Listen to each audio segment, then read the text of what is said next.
Hello friends. Shashi Agarwal economics तथा law classes के अंदर मैं आप सबका अभिनंदन करती हूँ। आज का जो हमारा सब्जेक्ट है वो है व्यष्टि अर्थशास्त्र, माइक्रो इकोनॉमिक्स, और जिसके अंदर हम बहुत ही महत्वपूर्ण क्वेश्चन जो है पूर्ण प्रतियोगिता के तहत फर्म के संतुलन की व्याख्या करें। देखो, कई बार क्या होता है कि क्वेश्चन के अंदर स्पेसिफिकली कहा जाता है कि आपने अल्पकालीन संतुलन का बारे में बताना है। कई बार दोनों ही लिखे होते हैं कि अल्पकालीन तथा दीर्घकालीन संतुलन की भी व्याख्या कीजिए।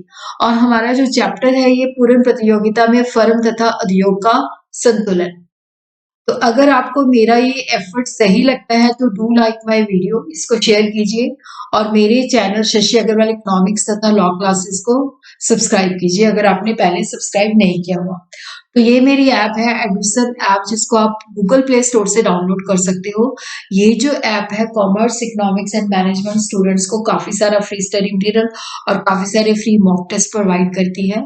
और काफी सारे स्ट्रक्चर कोर्सेज भी अवेलेबल है। पीएचडी अर्थशास्त्र का स्ट्रक्चर कोर्स भी यहाँ पे अवेलेबल है हिंदी और इंग्लिश के अंदर। तो सबसे पहले हम देखते हैं कि फर्म का मतलब क्या होता है। देखो, फर्म जो एक इकाई है, जो सिंगल यूनिट है, जो कि लाभ को प्राप्त करने के लिए उत्पादन करती है। और यहाँ पे जो उत्पादन करती है सेल करने के लिए करती है ताकि लाभ मुनाफा कमा सके। और इसका जो फर्म का उद्देश्य होता है लाभ को मैक्सिमाइज करना होता है, लाभ को अधिकतम करना होता है। A firm is a unit engaged in the production for sale at a profit with the objective of maximizing the profit.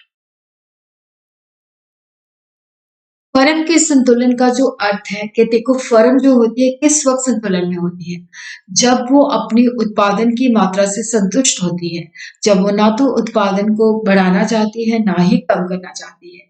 और फर्म जो होती है उस वक्त संतुलन में होती है या तो फर्म को अधिकतम लाभ मिल रहे हैं या फर्म को होने वाली जो हानि है वो न्यूनतम है। एक फर्म उस समय संतुलन में होती है जब वो उत्पादन, जो वो वर्तमान उत्पादन है उसकी मात्रा से संतुष्ट होती है, ना तो उत्पादन को वो कम करना चाहती है ना ही उत्पादन को वो बढ़ाना चाहती है। उसे पता है कि अगर वो कम करेगी या बढ़ाएगी तो ये उसके लिए लाभकारी नहीं है।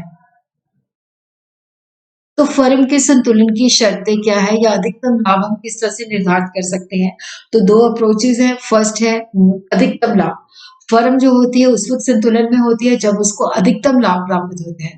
देखो, जब लाभ का मतलब है कि तो हम टोटल रेवेन्यू को टोटल कॉस्ट के साथ कंपेयर करते हैं। अगर हमारा गैप जो है टोटल रेवेन्यू और टोटल कॉस्ट के बीच में ज्यादा है, अधिकतम है, तो हम कहते हैं कि वहां पे हमें अधिकतम प्रॉफिट मिल रहे हैं। अगर हमारा टोटल रेवेन्यू जो है that is more than total cost, तो हम कहते हैं हमें लाभ हो रहा है। और जितना गैप जो है कुल जो उसका रेवेन्यू है और कुल जो उसकी कुल आय तथा कुल जो उसकी लागत है उसके अंदर जो अंतर है वो अधिकतम होना चाहिए। दूसरा जो है सीमांत लागत, जो कि एक यूनिट और प्रोड्यूस करने की जो एडिशनल कॉस्ट है। सीमांत आय का मतलब होता है कि एक एडिशनल यूनिट हम सेल करते हैं तो उससे हमें जो एडिशनल आय प्राप्त होती है उसको हम सीमांत आय कहते हैं। Marginal cost should be equal to MR, क्योंकि जब भी हम कोई डिसीजन लेते हैं कि हमने प्रोड्यूस करना है तो हम हमेशा उसकी मार्जिनल कॉस्ट को मार्जिनल रेवेन्यू के साथ कंपेयर करते हैं। अगर हमारा मार्जिनल रेवेन्यू एमसी से ज्यादा है तो हम प्रोड्यूस करते रहते हैं, तब तक प्रोड्यूस करते रहते हैं जब तक कि वो दोनों बराबर नहीं हो जाते। तो ये नेसेसरी कंडीशन है कि सीमांत लागत तथा सीमांत आय बराबर होनी चाहिए। और जो सफिशिएंट कंडीशन है कि सीमांत लागत वगैरह जो है सीमांत आय को नीचे से कट करे। अब हम देखते हैं कि कुल आय तथा कुल व्यय विधि को समझते हैं, जहाँ पे फर्म जो होती है संतुलन में होती है जब उसको अधिकतम लाभ प्राप्त हो रहा होता है। लाभ का मतलब होता है कुल आय तथा कुल लागत का अंतर। और जब कुल आय तथा कुल लागत के अंदर जो अंतर होता है अधिकतम होता है तो हम कहते हैं कि फर्म जो है मैक्सिमम प्रॉफिट जो है कमा रही है। तो इसको हम ग्राफिकली इस तरह से शो कर सकते हैं। ओ एक्स पे हम लेते हैं उत्पादन आउटपुट, ओ वाई पे हम लेते हैं रेवेन्यू कॉस्ट एंड प्रॉफिट। तो यहाँ पे हमारा जो टोटल रेवेन्यू है 45 डिग्री का एंगल बनाते हुए स्ट्रेट लाइन है, क्योंकि यहाँ पे हमारी जो कीमत है वो स्तर है और टोटल रेवेन्यू कांस्टेंट स्थिर रेट पे बढ़ता है, तो ये एक सीधी रेखा होती है। सिर्फ परफेक्ट कॉम्पिटिशन के अंदर ही टोटल रेवेन्यू का जो वक्र होता है वो सीधी रेखा होती है। उस तरह हमारी टोटल कॉस्ट जो है यहाँ से शुरू होती है, क्योंकि अगर हम कुछ भी नहीं मैन्युफैक्चर करें तो भी हमारी कुल लागत जो होती है फिक्स्ड कॉस्ट के बराबर होती है। तो यहाँ पे हम देखते हैं कि ए बिंदु से पहले यहाँ पे ये लॉस हो रहा होता है, इसलिए हमारा प्रॉफिट कर्व जो होता है यहाँ से शुरू होता है। तो ये जो हिस्सा है लॉस का है। ए बिंदु जो है that is the break even point, जहाँ पे नो प्रॉफिट नो जो है लॉस, और उसी तरह टोटल रेवेन्यू टोटल कॉस्ट के बीच में यहाँ पे गैप सबसे मैक्सिमम है। तो यहाँ पे हम देखते हैं हमारा प्रॉफिट कर्व जो है यहाँ पे मैक्सिमम है, उसके बाद ये कम होना शुरू हो जाता है और इस बिंदु पे जाके जो नो प्रॉफिट नो लॉस है वहां पे अगेन ये 0 हो जाता है, उसके बाद ये नेगेटिव हो जाता है।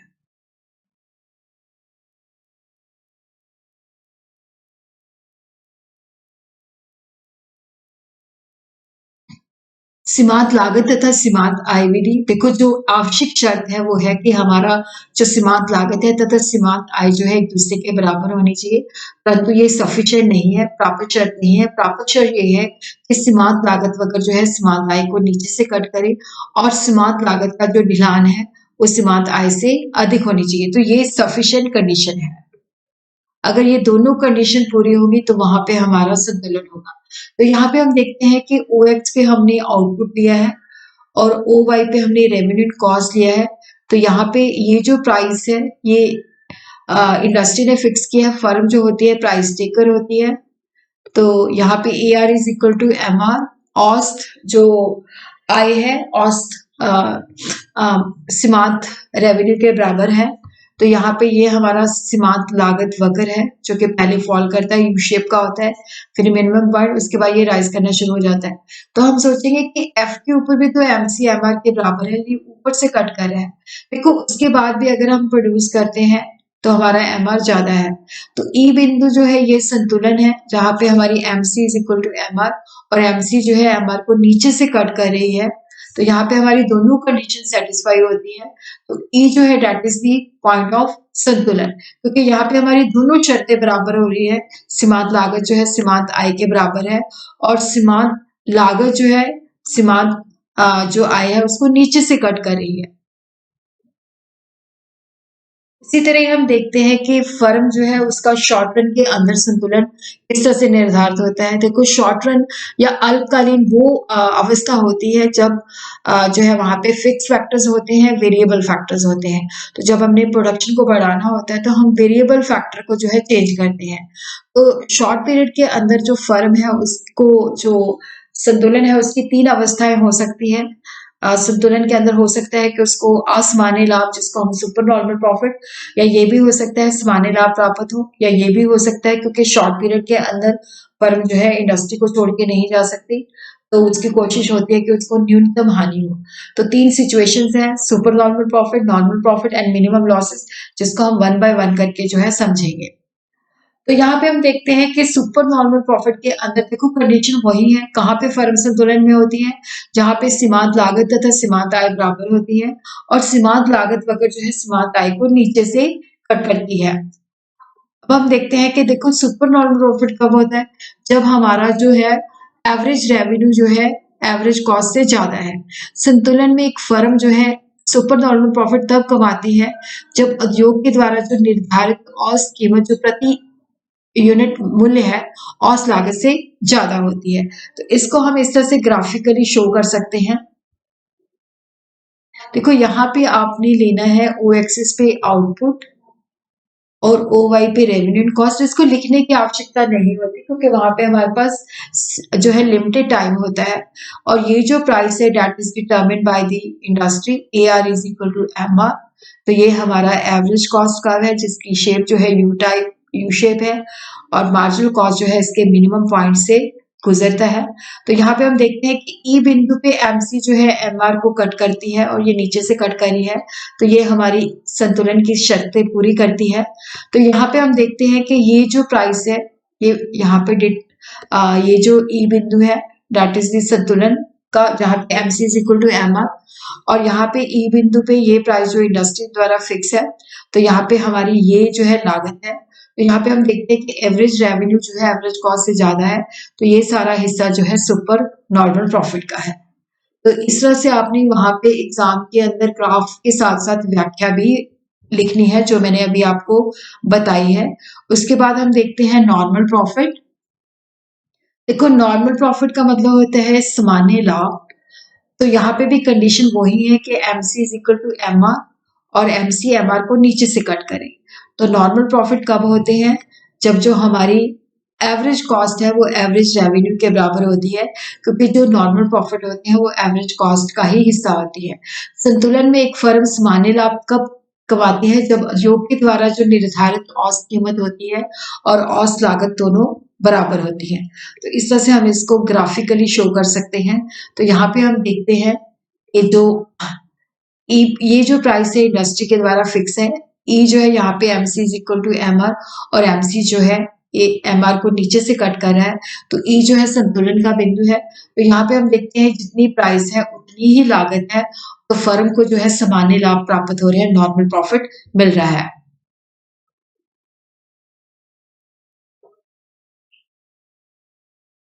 तीसरी जो सिचुएशन है शॉर्ट पीरियड के अंदर न्यूनतम हानि। एक फर्म संतुलन की अवस्था में न्यूनतम हानि उस स्थिति में उठाती है जब हमारी जो एवरेज रेवेन्यू है वो एवरेज कॉस्ट से ज्यादा है और जो दोनों का डिफरेंस है वो फिक्स्ड कॉस्ट के बराबर है। तो यहाँ पे हमारी एवरेज कॉस्ट और एवरेज रेवेन्यू का जो डिफरेंस है फिक्स्ड कॉस्ट के बराबर है कि जो है फिक्स्ड कॉस्ट जो बनी कीमत है उसके मुताबिक जो है लॉस वो उसके जितना लॉस बेयर करती है वो न्यूनतम लॉस होता है, क्योंकि अल्पकाल में अगर उत्पादन बंद कर दे तो फर्म जो होती है फिर भी उसको फिक्स्ड कॉस्ट जो है बंदी लागत जो होती है उसका घाटा उठाना होता है। तो जो बंदी लागत का घाटा होता है वो न्यूनतम होता है। तो यहाँ पे हम क्या करते हैं कि जो बाजार में हमें कीमत जो कि इंडस्ट्री के द्वारा फिक्स की गई है, अगर वो हमारी घटती बढ़ती लागत के बराबर है या उससे ज्यादा है तो हम अपना उत्पादन जारी रखते हैं। परंतु अगर हमारी कीमत जो है घटती बढ़ती लागत से भी कम हो जाती है तो उस वक्त क्या होता है कि हमें न्यूनतम हानि नहीं होती, क्योंकि फिक्स कॉस्ट का भी क्या होता है और वेरिएबल कॉस्ट का भी कुछ पार्ट उस लॉस में होता है, तो वहां पे हानि जो होती है न्यूनतम नहीं होती। तो उस वक्त फर्म कहती है कि उत्पादन को हमें बंद कर देना चाहिए। तो भी हम ग्राफिकली समझते हैं। तो यहाँ पे हम देखते हैं कि ये जो प्राइस है वो इंडस्ट्री के द्वारा फिक्स की गई है। AR is equal to MR और ये हमारा एवरेज कॉस्ट कर्व है और ये हमारा मार्जिनल कॉस्ट कर्व है। ये हमारा एवरेज वेरिएबल कॉस्ट है, घटती बढ़ती लागत है। ये हमारा मार्जिनल कॉस्ट जो है। तो यहाँ पे हम देखते हैं कि ई बिंदु पे जो है संतुलन की दोनों शर्तें पूरी होती है। तो यहाँ पे हमारी ये लागत है और ये प्राइस है, तो ये जो है देखो ये घाटा होता है। यहाँ पे हमारी जो कीमत है वो घटती बढ़ती लागत से ज्यादा है। उसी तरह हम देखते हैं कि अगर हमारी कीमत जो है कम हो जाती है तो यहाँ पे ये बिल्कुल एवरेज वेरिएबल कॉस्ट के बराबर है। तो ये जो F बिंदु है वो है शट डाउन पॉइंट। तो उसके बाद अगर हमारी प्राइस उससे भी कम हो जाएगी तो वहां पे फर्म जो है अपना उत्पादन बंद कर देगी। इसी तरह हम देखते हैं लॉन्ग पीरियड के अंदर फर्म का संतुलन किस तरह से होता है। देखो लॉन्ग पीरियड दीर्घकालीन वो समय है जिसके अंदर सारे फैक्टर जो होते हैं वेरिएबल होते हैं, बंदे फैक्टर नहीं होते, तो हम पूर्ति को मांग के अनुसार कम या ज्यादा कर सकते हैं। दीर्घकालीन में कोई भी फर्म जो है योग में प्रवेश कर सकती है, पुरानी फर्म योग को छोड़ के जा सकती है। देखो जब दीर्घकालीन में फर्मों को सुपर नॉर्मल प्रॉफिट होता है तो पुरानी फर्म अपने उत्पादन में वृद्धि करती है, नई फर्म को होता है कि बहुत ज्यादा प्रॉफिट हो रहा है तो वो भी एंटर करती है, सप्लाई बहुत ज्यादा बढ़ जाती है, तो जिसकी वजह से क्या होता है कि कीमत कम हो जाती है और कीमत से कम होने से फर्म को केवल सामान्य लाभ ही प्राप्त होते हैं। उसी तरह क्या होता है कि अगर फर्मों को हानि हो रही होती है तो जो फर्में लॉस नहीं बेयर कर सकती, इनएफिशिएंट फर्म जो होती है वो जॉब को छोड़ के चली जाती है, तो जिसके कारण पूर्ति कम हो जाती है, कीमतें बढ़ जाती हैं, तो फर्म को नॉर्मल प्रॉफिट प्राप्त होगा। और दीर्घकालीन स्थिति में जो फर्म है उसको केवल नॉर्मल प्रॉफिट ही मिलता है, सामान्य लाभ ही मिलता है।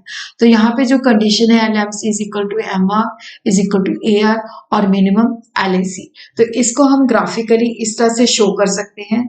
देखो इसकी व्याख्या लिखनी बहुत जरूरी है, बच्चे डायग्राम बना के आ जाते हैं बट व्याख्या नहीं लिखती। डायग्राम भी सही बनाना चाहिए।